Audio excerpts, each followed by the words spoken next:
Ya, maka belum dikatakan merdeka jika umat Islam belum bersatu. Belum dikatakan merdeka jika umat Islam masih terpecah belah. Belum dikatakan merdeka jika saudara-saudara kita yang ada di Palestina, yang ada di Myanmar, yang ada di Cina, mereka mengalami berbagai kekejaman dari bangsa-bangsa penjajah. Mereka tidak mau atau mereka tidak bisa melaksanakan syariat Islam sebagaimana diperintahkan oleh Allah Subhanahu wa taala.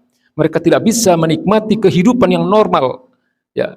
Jadi penderitaan mereka, penderitaan orang-orang Palestina, penderitaan orang-orang Uighur di Cina, kemudian penderitaan saudara-saudara kita kaum muslimin Rohingya di Myanmar, itu adalah penderitaan kita.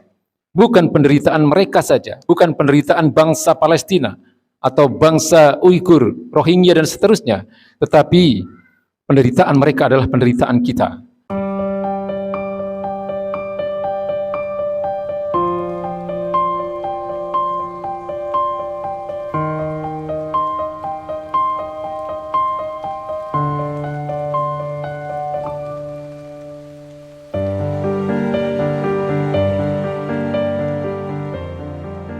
Takwa adalah imtitsalu awamirillahi wa jatinabun nawahihi. Takwa adalah menjalankan segala perintah dari Allah Subhanahu wa taala dan menjauhi segala larangannya. Hadirin ma'asyiral muslimin yang dirahmati Allah Subhanahu wa taala, dalam masa-masa kenabian ada fase yang disebut dengan fase Madinah atau periode Madinah, yaitu ketika baginda Nabi Muhammad SAW baru saja melaksanakan hijrah dari Mekah ke Madinah. Fase itu disebut dengan marhalat tatbiq ahkamul Islam. Ya, tahap di mana Rasulullah SAW menerapkan hukum-hukum Islam. Dan ini ditandai dengan didirikannya daulah Islam, negara Islam yang diproklamirkan oleh baginda Nabi besar Muhammad SAW di Madinah pada awal-awal fase Madaniyah ini, ya, periode Madinah ini. Di mana di dalam keterangan kitab-kitab para ulama, ya, ditegaskan bahwa tugas baginda Nabi besar Muhammad SAW sebagai kepala negara pada saat itu ada 3 tugas pokok. Yang pertama adalah sebagai riasatul amah lil muslimin jami'an fid dunya. Negara harus menjadi pemersatu dari seluruh kaum muslimin di dunia ini. Lalu yang kedua, negara harus menjadi tatbiq ahkamul Islam, menjadi satu institusi atau lembaga yang menjadi pelaksana hukum-hukum syariat yang diturunkan oleh Allah Subhanahu wa taala. Kemudian yang ketiga, tugas beliau sebagai kepala negara pada saat itu adalah hamil dakwah Islam ilal alam, menjadi pengemban dakwah Islam ke seluruh dunia.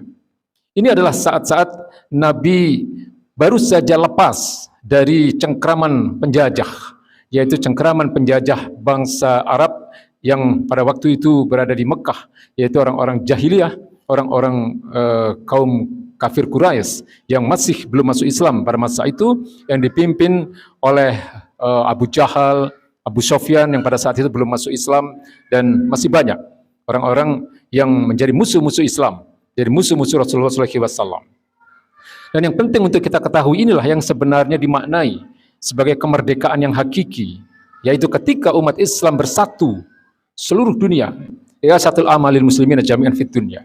Lalu kemudian umat Islam pada saat itu yang dipimpin oleh baginda Nabi besar Muhammad SAW mempunyai kewenangan untuk menerapkan syariat Islam secara kafah sebagaimana diperintahkan oleh Allah Subhanahu wa taala. Lalu yang ketiga adalah menjadi pengemban dakwah Islam ke seluruh dunia. Lalu kemudian yang beliau lakukan sebagai kepala negara adalah beliau menyusun apa yang disebut dengan piagam Madinah atau Sohifah Madinah, yang kemudian oleh para ilmuwan disebut bahwa itu adalah konstitusi pertama dalam sejarah kehidupan manusia, undang-undang dasar pertama yang dibuat dalam sejarah kehidupan manusia. Di saat pada masa itu negara-negara lain seperti Romawi dan Persia menjadikan ucapan raja sebagai hukum. Tapi pada saat itu umat Islam sudah memiliki satu konsep kenegaraan yang modern di bawah bimbingan baginda Nabi besar Muhammad SAW melalui satu konstitusi yang disebut dengan Piagam Madinah, di mana isi dari Piagam Madinah ini beberapa pokok isi diantaranya adalah, yang pertama adalah baginda Nabi mempersatukan dan membina ukhuwah Islamiyah di kalangan umat Islam pada saat itu. Harus dipahami bahwa pada saat itu umat Islam bukanlah kaum mayoritas, Umat Islam pada saat itu minoritas. Hanya kurang lebih 30% umat Islam. Di awal-awal berdirinya daulah Islam yang didirikan oleh baginda Nabi besar Muhammad SAW. Yang 70% diantaranya adalah kaum Yahudi dari berbagai kabilah. Kemudian orang-orang musyrik, ya, orang-orang pagan, penyembah-penyembah berhala. Kemudian bahkan banyak orang-orang ateis, orang-orang yang tidak bertuhan. Lalu kemudian baginda Nabi menganggap bahwa penting sekali untuk membina ukhuwah di tengah-tengah umat Islam agar mereka mempunyai kekuatan. Ya, inilah yang kemudian menjadi satu dasar atau menjadi landasan negara itu pada saat itu, yaitu baginda Nabi mempersaudarakan seluruh kaum muslimin pada saat itu. Yang secara umum bisa dikatakan beliau mempersaudarakan kaum muhajirin dan kaum ansor. Kaum muhajirin adalah orang-orang Islam yang hijrah bersama Nabi ke Madinah, yang berasal dari beberapa suku. Demikian juga dengan kaum ansor. Kaum ansor adalah kaum muslimin yang berasal dari Madinah, yang juga berasal dari beberapa suku. Dan Nabi mempersaudarakan mereka dalam ikatan akidah Islam, sehingga keterikatan mereka terhadap sesama kaum muslimin luar biasa. Ya, jadi Nabi mendidik mereka sehingga kemudian mereka mau mengorbankan apapun yang mereka miliki untuk saudaranya. Mereka bisa berbagi harta, mereka bisa berbagi apapun, sehingga kemudian kekuatan umat Islam pada saat itu benar-benar mempunyai satu ruh Islam yang luar biasa. Jadi Nabi mempersatukan umat Islam tanpa melihat perbedaan suku, tanpa melihat perbedaan bangsa, tanpa melihat perbedaan warna kulit. Karena inilah memang pada dasarnya kesatuan di tengah-tengah umat Islam. Karena Allah katakan wa ja'alnakum syu'uban wa qabail. Ya, lita'arafu. Kami jadikan kalian dalam berbagai suku dan berbagai bangsa hanya untuk saling mengenal. Ya, lalu yang menjadi pemersatu umat Islam adalah akidah itu sendiri. Karena Allah katakan innamal mu'minuna ikhwah. Sesungguhnya kalian orang-orang beriman itu adalah bersaudara. Lalu yang kedua, Nabi membuat satu aturan yang merupakan persamaan hak dan kewajiban bagi seluruh rakyat daulah Islam pada saat itu. Jadi baik yang beragama Islam maupun yang tidak beragama Islam, mereka mempunyai hak dan kewajiban yang sama dalam persoalan hukum, dalam hal ekonomi, dalam hal politik. Ya, mereka mempunyai hak dan kewajiban yang sama. Dan yang tidak kalah pentingnya juga adalah ketetapan Nabi di dalam memberikan perlindungan terhadap orang-orang yang tidak beragama Islam selama mereka mau hidup berdampingan dengan damai dengan kaum muslimin pada saat itu.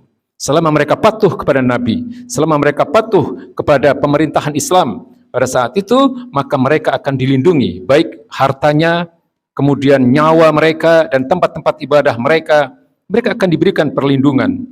Mereka akan diberikan jaminan keamanan dan mereka bebas melaksanakan ajaran agama mereka. Inilah yang kadang tidak diketahui, bahwa pada saat itu yang namanya keberagaman yang bermula dari beberapa suku, beberapa warna kulit, bahkan beberapa agama, itu ada dalam perlindungan baginda Nabi besar Muhammad SAW. Sebaliknya ada ketegasan terhadap orang-orang kafir yang menentang pemerintahan Islam yang dipimpin oleh baginda Nabi besar Muhammad SAW. Sebagaimana yang difirmankan oleh Allah Subhanahu wa taala, Muhammadur Rasulullah waladina ma'ahu asyidda'u 'alal kufar ruhama'u bainahum. Muhammad adalah Rasulullah dan orang-orang yang bersamanya, maksudnya orang-orang beriman, asyidda'u 'alal kufar. Mereka tegas terhadap orang-orang kafir.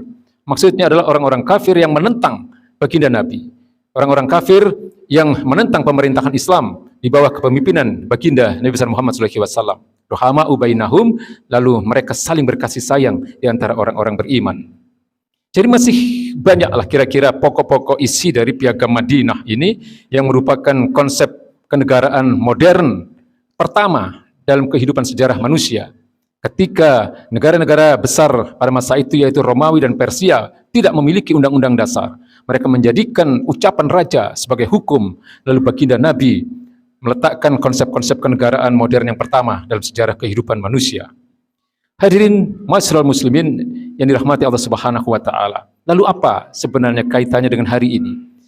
Kalau kita lihat bahwa makna kemerdekaan yang hakiki, makna kemerdekaan yang sejati, sesungguhnya adalah apa yang telah dicontohkan oleh baginda Nabi besar Muhammad SAW, di mana umat Islam bersatu, di mana umat Islam punyai kebebasan untuk menerapkan hukum-hukumnya, di mana kemudian dakwah Islam ini tidak dicegah di mana-mana. Hari ini kita belum menikmati itu. Ya, maka belum dikatakan merdeka jika umat Islam belum bersatu. Belum dikatakan merdeka jika umat Islam masih terpecah belah. Belum dikatakan merdeka jika saudara-saudara kita yang ada di Palestina, yang ada di Myanmar, yang ada di Cina, mereka mengalami berbagai kekejaman dari bangsa-bangsa penjajah. Mereka tidak mau atau mereka tidak bisa melaksanakan syariat Islam sebagaimana diperintahkan oleh Allah Subhanahu wa taala. Mereka tidak bisa menikmati kehidupan yang normal. Ya. Jadi penderitaan mereka, penderitaan orang-orang Palestina, penderitaan orang-orang Uighur di Cina, kemudian penderitaan saudara-saudara kita kaum muslimin Rohingya di Myanmar, itu adalah penderitaan kita. Bukan penderitaan mereka saja, bukan penderitaan bangsa Palestina atau bangsa Uighur, Rohingya dan seterusnya, tetapi penderitaan mereka adalah penderitaan kita. Dan inilah yang seharusnya menjadikan kita lebih berempati kepada mereka, bahwa kita ini sebenarnya belum merdeka. Ya, kalau kita melihat sisi kemerdekaan itu dari sudut pandang Islam, kalau kita melihat bahwa sisi kemerdekaan itu sebagaimana apa yang telah dicontohkan oleh baginda Nabi besar Muhammad SAW, memang kita harus bersyukur bahwa pada tanggal 17 Agustus 1945 bangsa ini telah memproklamirkan kemerdekaannya. Tapi tidak cukup sebenarnya, karena ada hal-hal di mana umat Islam masih mengalami penekanan-penekanan.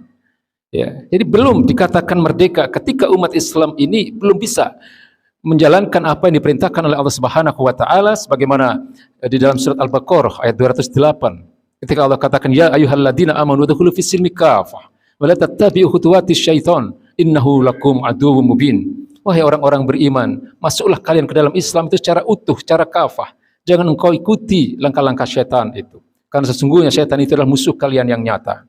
Atau di dalam ayat yang lain, dalam surat Al-Maidah, Allah katakan wa anikum bainahum bima anzalallah wa la tattabi ahwa'ahum wahdharhum an yaftinuka an ba'di ma anzalallahu ilaika. Berhukumlah kalian kepada hukum-hukum Islam. Berhukumlah kalian kepada hukum-hukum yang diturunkan oleh Allah Subhanahu wa taala dan diberikan contohnya oleh Rasulnya. Wala tattabi ahwa'ahum, jangan engkau ikuti hawa nafsu mereka. Wahdharhum an yaftinuka an ba'di ma anzalallahu ilaika, dan berhati-hatilah kalian, waspadalah kalian, karena memang ada pihak-pihak yang tidak menginginkan kalian mampu menjalankan keislaman ini secara utuh. Maka belum bisa dikatakan merdeka ketika ekonomi kita belum ekonomi Islam, hukum kita belum hukum Islam, sistem sosial kita, politik dan seterusnya. Ya, karena ini adalah merupakan perintah dari Allah Subhanahu wa taala dalam banyak ayatnya di dalam Al-Qur'anul Karim. Belum juga dikatakan merdeka ketika pemikiran mayoritas umat Islam ini masih didominasi pemikiran-pemikiran asing yang kita sebut dengan pemikiran-pemikiran liberal, pemikiran-pemikiran yang menomorsatukan kebebasan, mengagung-agungkan kebebasan. Ini yang hari ini sedang dipropagandakan oleh negara-negara penjajah musuh-musuh Islam. Ini harus kita pahami. Ya, belum juga dikatakan merdeka ketika kemudian kebijakan-kebijakan itu tidak berpihak kepada umat Islam, seperti misalnya penyediaan alat kontrasepsi misalnya bagi para pelajar. Ini kan sesuatu yang bertentangan dengan ajaran Islam. Atau kemudian belum juga dikatakan merdeka ketika anak-anak kita ya kemudian dipaksa untuk melepas jilbabnya untuk mengikuti satu upacara. Jadi ini harus kita pahami, hadirin yang dirahmati Allah Subhanahu wa taala, bahwa kemerdekaan yang hakiki bagi umat Islam sebenarnya belum kita rasakan. Meskipun sekali lagi kita harus bersyukur bahwa para pendiri negara ini, para pendiri bangsa ini pada tanggal 17 Agustus 1945 telah berhasil memerdekakan negara ini dari penjajahan Belanda. Hadirin ma'asyiral muslimin yang dirahmati Allah Subhanahu wa taala, maka inilah sebenarnya saatnya kita kembali kepada Islam. Wasari'u ila maghfiratin min rabbikum wa jannatin arduha samawati wal ardh wa iddat lil muttaqin. Bersegeralah kalian menuju kepada ampunan Allah dan menuju kepada surganya Allah Subhanahu wa taala yang luasnya meliputi seluruh langit dan bumi ini yang disediakan bagi orang-orang yang bertakwa, agar keberkahan itu diturunkan kepada negara ini sebagaimana yang difirmankan oleh Allah Subhanahu wa taala, walau anna ahlal qura amanu wa taqaw la fatahna alaihim barakatim minas sama'i wal ardh. Ya, seandainya penduduk negeri itu beriman dan bertakwa secara utuh, maka Allah akan buka pintu keberkahan itu baik dari langit maupun dari bumi. Sehingga apa yang disebut dengan baldatun thayyibatun wa rabbun ghafur itu benar-benar terwujud bagi negara yang kita cintai ini. Hadirin, maka bagian terakhir dari khutbah ini, marilah kita terus bangun kesadaran kita untuk kembali kepada Islam.